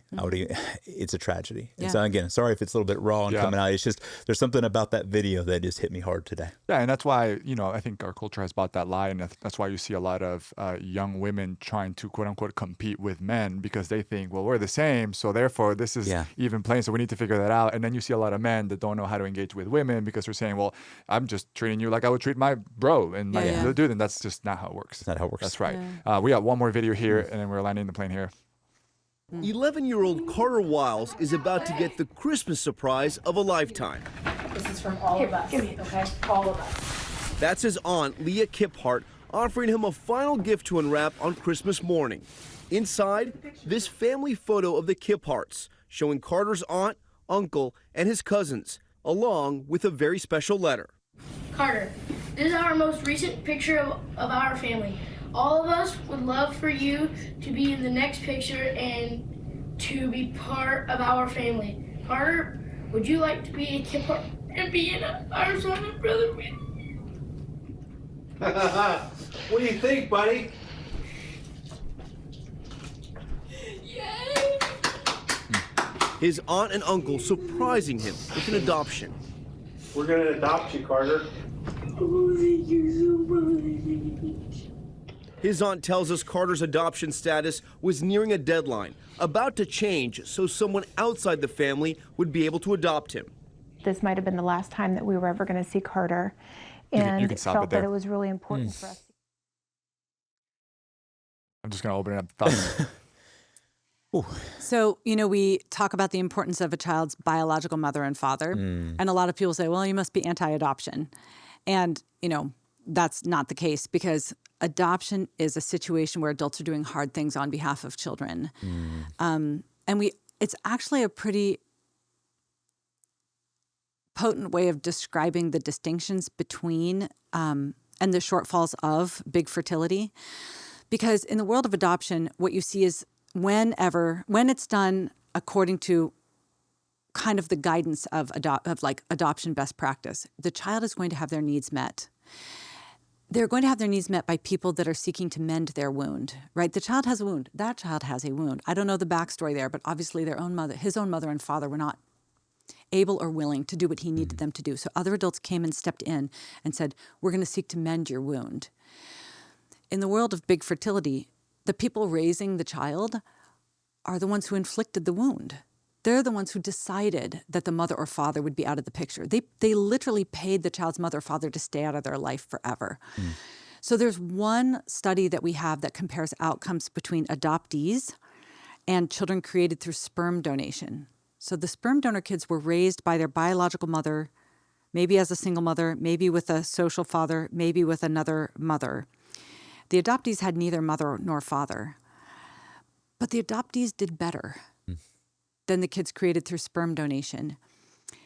And I think because both of these kids have a wound, both of them have suffered loss, but the adoptive parents are in it with them. The child is not isolated in their grief. They're not asking those questions alone. When my adopted son asked me, why did my birth parents leave me in a box in the town square? I said, I don't know, but that makes me really sad. I'm so sorry, and I wish that I could have been there right away. I wish that you didn't have to spend that time without your Chinese mom or me. These kids over here, they have the same kind of questions. Where's my mother or father? Do they love me? Do they know that I exist? Would they want me if I were to write them a letter? But the response from these kids is often, you should just be grateful to be alive. You wouldn't exist without these technologies. All you need is to be safe and loved. So these kids are supported in their grief. These kids aren't alone in their questions. These kids often have to mourn in isolation, and that creates a real significant psychological burden for them. So adoption is a just society's response to children who have lost their parents. It is adults doing hard things on behalf of children. Yeah. And it's the exact opposite of what's happening in the world of big fertility. Right. Well, I think so much of what you've been trying to say to us is that, and really since we talked about the beginning of the idea of God being the designer and the creator, is that we're talking about what should be the norm. Mm-hmm. And what society is trying to do is to upend that norm, Yeah. and it's wreaking chaos. And the data backs it up. But we also know that even though that God does have a design, we live in a sinful, fallen world. Mm-hmm. Or unfortunately, not every kid can be raised by their biological parents. And sometimes it's because of death. Because again, we live in a sinful world where there's death. Mm-hmm. Sometimes it's because the sinful choices of one or even both parents. Mm-hmm. And in those cases, man, God calls us to step forward and do this beautiful thing of giving ourselves away and adopting a kid that, by the way, then ends up blessing those who are sacrificing. Yes. And I'll just share this. I wasn't planning to, but I'm not speaking from theory on this one. So my wife and I dated in college, and she broke up with me my junior year and had a season of walk away from the Lord, which I'm not tying those together. I'm just talking about sequentially. She broke up with me, and they just had a season around then that she was just walking away from the Lord, and got pregnant, and the guy wanted nothing to do with him or with her. Mm-hmm. He wasn't a good guy, not a guy that you would probably even want in the picture, but refused to sign birth certificate, didn't visit or anything. And I found out, and God just put it in my heart to pray for my wife, not then, but now. And this is the only time I ever say her son is when I'm telling the story. Mm-hmm. But pray for her son. And I prayed for them from afar for about 3 or 4 years. And God brought us back together in the same city, and we just reconnected. Had no idea how she was doing, if she was still far from the Lord, but we got connected, and we're just catching up. And the Lord had brought her back to Himself, just restored her to fellowship. And I got to just share how I've been praying for them from afar for a few years. Well, God just rekindles that romantic interest there, and we just knew pretty quickly that this is where God was leading us. And I had the honor and the privilege of my life of, on our wedding day, my son, not biologically, but he is my son, getting to walk my wife with her dad down the aisle. And on the same day, I became a husband and a daddy. And it's the honor of my life. And Nate is my boy. But to even what you were sharing, as he got older, we had to tell him, hey, the story behind that. And he struggled, and especially in his late teenage years. And I even remember there was a night where he had to be pretty blunt honest. He was just really struggling with, hey, like to your point, like, why did my dad leave me? Because that's hard. That's hard. But I just got to sit beside him in that car, and he said some things that, not at me, but just like, you're not my biological dad. Yeah. And I just sat there and I listened to him, and I just was able to say, I love you, bro. And I'm here for you. And I was able to walk with him through that. And so I just want to share that to say this isn't theoretical. And I'd also share that, encourage you, I think you gave this encouragement earlier, is that if you're out there, I would genuinely encourage you to pray, could God be calling you to be a part of this adoption process, to have the same privilege and honor that I got to have for my son. So, Paul, thank you for sharing That's that, man. amazing. I know you personally, and I need you to know that you're a great pastor. Thank you. You're a great husband. You're a great dad, and I've seen you be that. So, bro, that's an example for me. Thanks, man. Yeah, well done. Well done. That's amazing. Katie, any final thoughts? I got a couple things to say, but I want to make sure that you have any No, final just things. that adults doing hard things is kind of the way out of this, Yeah. And that he did suffer significant loss, but he didn't have to process it alone. Yeah. And you were able to bear his burden when he was asking the very human questions that children ask. Is like, why and where? And I think hard for so many of those kids, because especially if that conversation's only happening in their head. Oftentimes it ends up manifesting as self-depreciation, right? It must be me. There was something wrong with me. So it's really important to have those redemptive adults in your life to say, no, he's missing out on something great. You know, it wasn't you. That's right. You're a great kid. But kids need other adults to bear those burdens with them. So thank God he had his dad there to do it with him. Thank you. Man, here's what we would say, you know, as we wrap this conversation, what you believe about these issues matters. Yes. They are not inconsequential. Your ideas, what you believe, actually has real life consequences, not just for yourself. It's not all about you. It's actually about the people around you. It's about your legacy, about your children. And so God's order matters. That's why we look towards God's word, not towards the world, to inform us on what we do, who we are as husbands, wives, parents. Mom, you have a unique responsibility that is a gift to your family, to your husband, to your children. Dads, you have a God-given responsibility to love, serve, lead your family, take responsibility. And when we align with God's purposes, blessings happen and we flourish. This is literally how God designed the world. Reality always wins. When we don't, chaos happens, disorder happens. And so if somebody's listening right now and maybe you are in a spot where you're like, man, maybe I've been in a spot where I haven't done that. This is why we love Jesus, because there is hope in Christ for reconciliation and restoration. This is literally the good news. The gospel is not just something that happens after you die. It is good news for you today, that there is healing and hope and restoration. The ultimate invitation in Scripture is from Deuteronomy chapter 30, verse 19. This day I call the heavens and earth as witnesses against you that I have set before you life and death, blessings and curses. Now choose life, so that you and your children may live and that you may love the Lord your God, listen to his voice, and hold fast to him. Katy Faust, thank you for joining. Yeah. It was such a joy to be with you guys. Thank you. Thank you.